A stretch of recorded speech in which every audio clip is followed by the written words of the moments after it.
রিমান্ডে চাঞ্চল্যকর তথ্য, আমি কিছু করিনি, যা করার সাহারা খাতুন করেছে, বলছেন টুকু। সাবেক বিচারপতি মানিকের শারীরিক অবস্থার উন্নতি, থানায় মামলা। জানাবো আয়নাঘরের অভিশাপ, আওয়ামী লীগকে সবচেয়ে বেশি ভোগাবে গুম ও বিচার বহির্ভূত হত্যার মতো ঘৃণ্য অপরাধ। এবং সর্বশেষ জানাবো নাগরিক কমিটি গঠনের সিদ্ধান্ত বৈষম্য বিরোধী ছাত্র আন্দোলনের। শুনছিলেন সংবাদ শিরোনাম, এবারে বিস্তারিত। রিমান্ডে চাঞ্চল্যকর তথ্য, আমি কিছু করিনি, যা করার সাহারা খাতুন করেছে, বলছেন টুকু। সম্পদ অর্জনের বিষয়ে নতুন তথ্য দিয়েছেন ডিবি হেফাজতে রিমান্ডে থাকা সাবেক ডেপুটি স্পিকার শামসুল হক টুকু। তার কোনো সম্পদ অবৈধভাবে অর্জন নয় বলে তিনি জানিয়েছেন ডিবি কর্মকর্তাদের।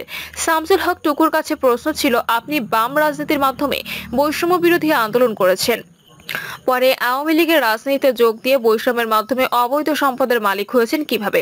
জবাবে টুকু বলেন, আমার কোনো অবৈধ সম্পদ নেই, আমার বাবার ব্যবসা ছিল, আমার যা সম্পদ সবই ওই ব্যবসার মাধ্যমে অর্জিত। তিনি বলেন, আমি যখন স্বরাষ্ট্র প্রতিমন্ত্রী ছিলাম তখন মন্ত্রী ছিলেন অ্যাডভোকেট সাহারা খাতুন, যা করার তিনি করেছেন। তখন ডিবি কর্মকর্তা বলেন, সাহারার তেমন কোনো লোকজন ছিল না, তখন যা লুটপাট হয়েছে তা আপনার লোকজনই করেছে, আপনার অজান্তে কিছু হয়নি। এর আগে রিমান্ডে সাবেক ডেপুটি স্পিকার টুকুকে প্রশ্ন করা হয়, আপনারা কেন টাকার বিনিময়ে পুলিশ নিয়োগ দিলেন? জবাবে তিনি বলেন, টাকার বিনিময়ে পুলিশে নিয়োগের বিষয়টা আপনাদের কাছ থেকে প্রথম শুনলাম। ডিবি কর্মকর্তা টুকুকে সুনির্দিষ্টভাবে বলেন, আপনি যখন স্বরাষ্ট্র প্রতিমন্ত্রী ছিলেন তখন আপনার ভাই এবং আপনার ছেলে সরাসরি টাকা নিয়েছেন, অন্য একজন ব্যক্তির কাছ থেকে আপনি নিজে সরাসরি টাকা নিয়েছেন। অভিযোগ অস্বীকার করে সাবেক এই মন্ত্রী বলেন, আমি সবসময় আল্লাহর কাছে চেয়েছি আমি যেন সংসদে যেতে পারি, আমার বয়স যখন 25 বছর তখন থেকে এটা চাচ্ছিলাম, কিন্তু 60 বছর বয়সে আল্লাহ কবুল করেছেন। আমি মন্ত্রিত্ব চাইনি। জামাতে তৎকালীন আমির মতিউর রহমান নিজামীকে হারানোর কারণে 2009 সালে শেখ হাসিনা নিজেই আমাকে মন্ত্রী হওয়ার অফার দেন। সাবেক বিচারপতি মানিকের শারীরিক অবস্থার উন্নতি, থানায় মামলা। সুপ্রিম কোর্টের আপিল বিভাগের সাবেক বিচারপতি এইচ এম শামসুদ্দিন চৌধুরী মানিকের শারীরিক অবস্থার কিছুটা উন্নতি হয়েছে বলে জানিয়েছেন হাসপাতাল কর্তৃপক্ষ। সিলেট এম.এ.জি. ওসমানী মেডিকেল কলেজ হাসপাতালে তার চিকিৎসা চলছে। সাবেক বিচারপতি মানিকের চিকিৎসা গঠিত মেডিকেল বোর্ডের প্রধান অধ্যাপক ডক্টর শিশির চক্রবর্তী বলেন, তার শারীরিক অবস্থা এখন অনেকটা স্থিতিশীল। মারধরের কারণে একটি অন্ডকোষ আঘাতপ্রাপ্ত হয়ে গুরুতর ছিল, পরে দ্রুত অস্ত্রোপচার করা হয়, এখন শারীরিক অবস্থা অনেকটা উন্নতির দিকে। এদিকে অবৈধভাবে ভারতে অনুপ্রবেশের চেষ্টার দায়ে শামসুদ্দিন চৌধুরী মানিকের বিরুদ্ধে মামলা হয়েছে। রাতে সিলেটের কানাইঘাট থানায় পুলিশ বাদী হয়ে মামলাটি করে। মামলার বিষয়টি নিশ্চিত করে কানাইঘাট থানার ভারপ্রাপ্ত কর্মকর্তা জাহাঙ্গীর হোসেন সর্দার। তিনি বলেন, পাসপোর্ট ও ভিসা ব্যতীত অবৈধভাবে ভারতে প্রবেশের চেষ্টার দায়ে শামসুদ্দিন চৌধুরী মানিকের বিরুদ্ধে একটি মামলা হয়েছে। আয়নাঘরের অভিশাপ, আওয়ামী লীগকে সবচেয়ে বেশি ভোগাবে গুম ও বিচার বহির্ভূত হত্যার মতো ঘৃণ্য অপরাধ। আওয়ামী লীগকে সবচেয়ে বেশি ভোগাবে গুম ও বিচার বহির্ভূত হত্যার মতো ঘৃণ্য অপরাধ, যার জ্বলন্ত সাক্ষী আয়নাঘর। এই আয়নাঘরের অভিশাপ আওয়ামী লীগকে বছরের পর বছর দগ্ধ করবে, তাতে কোনো সন্দেহ নেই।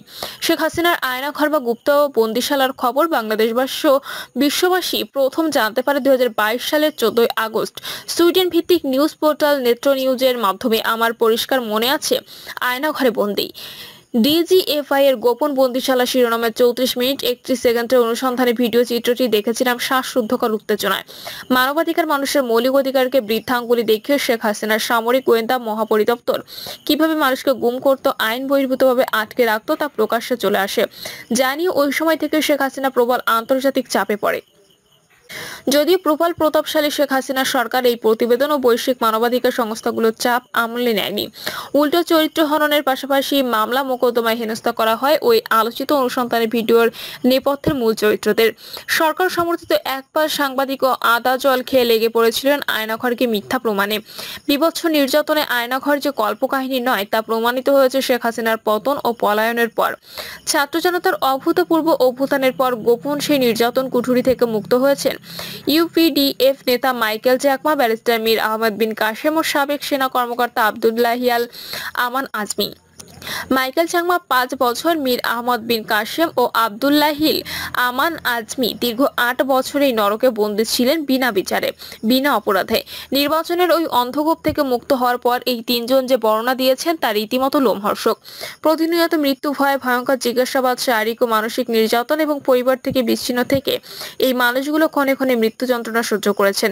মাইকেল চাকমা তো বলেইছেন, মনে হতো কবরে আছি। আন্তর্জাতিক মানবাধিকার সংস্থাগুলোর মতে গুম অত্যন্ত ভয়াবহ অপরাধ। কর্তৃত্বপরায়ণ সরকারগুলো বিরোধী পক্ষের কণ্ঠরোধ করতে এই পন্থা অবলম্বন করে থাকে। 2009 সালে ক্ষমতা আসার পর বিরোধী মত দমন এই ঘৃণ্য পথ বেছে নেয় শেখ হাসিনার সরকার। মানবাধিকার সংস্থা অধিকারের তথ্য অনুযায়ী 2009 থেকে 2021 সাল পর্যন্ত 605 জন মানুষ গুমের শিকার হয়েছেন। হয়তো তাদের অনেকের জীবনের শেষ দিনটি কেটেছে আয়নাঘরের কুঠুরিতে, হয়তো সিদ্ধান্ত গ্রহণকারী কলমের খোঁচা অথবা হেয়ালি ইঙ্গিতে কোনো এক মধ্যরাত থেকে গেছে আয়নাঘরে কোনো বাসিন্দার হৃদয় স্পন্দন। যতদূর জানা গেছে, আয়নাঘরের মূল কারিগর ছিল সামরিক গোয়েন্দা মহাপরিদপ্তর। 2009 থেকে 2024 সালের আগস্ট পর্যন্ত সংস্থাটি ছিল শেখ হাসিনার অধীনে, আর তার ছায়া হয়ে সংস্থাটি চালাতেন নিরাপত্তা উপদেষ্টা মেজর জেনারেল তারিক আহমেদ সিদ্দিক। নিশ্চিতভাবে এই দুইজন ছাড়াও অনেক সেনা কর্মকর্তা সদস্য এই গুপ্ত কারাগার পরিচালনায় দায়িত্ব পালন করেছেন। ডিজিএফআই এর কার্যপ্রণালী ও এখতিয়ার নিয়ে আমি খুব ভালো জানি না, শুধু এটুকু জানি প্রবল ক্ষমতাধারী এই সংস্থাটি পরিচালনা করতেন স্বয়ং তৎকালীন প্রধানমন্ত্রী। বাংলাদেশের প্রধানমন্ত্রী যে প্রায় ঈশ্বর সমতুল্য ক্ষমতা চর্চা করেন, তারই একটি সংযোজন বিভিন্ন গোয়েন্দা সংস্থার উপর তাদের সরাসরি কর্তৃত্ব। খুব সহজ কথা, ডিজিএফআই সেনাবাহিনী পরিচালিত একটি গোয়েন্দা সংস্থা। রাষ্ট্রের এত গুরুত্বপূর্ণ একটি প্রতিষ্ঠান সেনা কাঠামোর বাইরে সরাসরি প্রধানমন্ত্রীর হাতে কেন থাকবে? নিরাপত্তা বিশ্লেষক ও সেনা কর্মকর্তারা এর যোগ্য জবাব দিতে পারবেন। আয়নাঘরের অন্ধকূপ পরিচালনায় শুধু সাবেক প্রধানমন্ত্রী ও তার নিরাপত্তা উপদেষ্টা জড়িত, এটা বিশ্বাসযোগ্য নয়। নিশ্চিতভাবে এর মধ্যে আরো অনেকেই জড়িত, তাদের চিহ্নিত করে শাস্তি নিশ্চিত করা জরুরি। এছাড়া সবচেয়ে বেশি জরুরি ডিজিএফআই সহ অন্যান্য গোয়েন্দা সংস্থার কাঠামোগত সংস্কার। তা না হলে আগামীতে আবারও আয়নাঘরের আবির্ভাব হবে, হয়তো শুধু পরিবর্তন হবে নাম ও ভুক্তভোগীর তালিকা, যা কাম্য নয়। আয়নাঘর সংস্কৃতির অবসান হতে হবে চিরতরে। নাগরিক কমিটি গঠনের সিদ্ধান্ত বৈষম্য বিরোধী ছাত্র আন্দোলনের। গণ অভ্যুত্থানের আকাঙ্ক্ষা ধারণ করে জনগণকে ঐক্যবদ্ধ করে রাষ্ট্রের জরুরি সংস্কার ও পুনর্গঠন নিশ্চিত করার লক্ষ্যে একটি নাগরিক কমিটি গঠন করার সিদ্ধান্ত নিয়েছে বৈষম্য বিরোধী ছাত্র আন্দোলনের শিক্ষার্থীরা। এক প্রেস বিজ্ঞপ্তিতে তারা বিষয়টি জানিয়েছেন। এতে বলা হয়, বৈষম্য বিরোধী ছাত্র আন্দোলনের নেতৃত্বে দেশের সর্বস্তরের জনগণের অংশগ্রহণে ফ্যাসিস্ট রেজিমের বিরুদ্ধে একটি গণ অভ্যুত্থান সংগঠিত হয়েছে। সহস্রাধিক শহীদ ও আহত ছাত্র জনতার ত্যাগের বিনিময়ে আমরা মুক্ত হয়েছি। গণ অভ্যুত্থানের ভেতর দিয়ে জনগণের একটি সরকার প্রতিষ্ঠিত হয়েছে, কিন্তু গণ অভ্যুত্থানের ঘোষিত লক্ষ্য ফ্যাসিবাদী ব্যবস্থার বিলোপ এবং নতুন রাজনৈতিক ব্যবস্থা গঠন এখনো দীর্ঘ রাজনৈতিক ও নীতি নির্ধারণের লড়াই দাবি করে। এখনো রাষ্ট্র ব্যবস্থা ও শাসন কাঠামোর বিভিন্ন অংশে ফ্যাসিবাদের দোসররা নানা রূপে বিরাজ করছে। ফ্যাসিবাদী ব্যবস্থার কুফল এখনো জনগণ প্রত্যক্ষ করছেন। অন্যদিকে নতুন রাজনৈতিক বন্দোবস্তের পূর্ব শর্ত হিসেবে রাষ্ট্রীয় প্রতিষ্ঠানের পুনর্গঠন, জনস্বার্থের প্রতি সংবেদনশীল নীতি নির্ধারণ, তদুপরি গণহত্যাকারীদের যথাযথ বিচারের ক্ষেত্রেও অগ্রগতির অভাব রয়েছে। গণ অভ্যুত্থানের ভেতর দিয়ে আমরা নতুন রাজনৈতিক ভাষা ও জনগোষ্ঠীর সম্ভাবনা অর্জন করেছি। সে সম্ভাবনাকে বাস্তবে রূপান্তরের জন্যই আমাদের কাজ করে যেতে হবে, যাতে নবগঠিত এই রাজনৈতিক জনগোষ্ঠীর মাধ্যমে নতুন বাংলাদেশ গড়ে তোলা সম্ভব হয়। ফলে জনগণকে সংগঠিত করে রাখা গণ অভ্যুত্থানের মধ্য দিয়ে গঠিত সরকারের সঙ্গে সহযোগিতা এবং তাদেরকে জবাবদিহিতার আওতায় আনা, তদুপরি জনস্বার্থের পক্ষে নীতি নির্ধারণের সহযোগিতার লক্ষ্যে আমরা নাগরিক দায়িত্বের জায়গা থেকে গত 23 আগস্ট একটি সভায় বসেছিলাম। সভায় আগত অতিথিদের মতামতের ভিত্তিতে একটি নাগরিক কমিটি গঠন করার সিদ্ধান্ত নেওয়া হয়। এই কমিটি গণ অভ্যুত্থানের আকাঙ্ক্ষা ধারণ করে জনগণকে ঐক্যবদ্ধ করে রাষ্ট্রের জরুরি সংস্কার ও পুনর্গঠন নিশ্চিত করবে। সবাই কয়েকটি কর্মপন্থা আলোচিত হয়।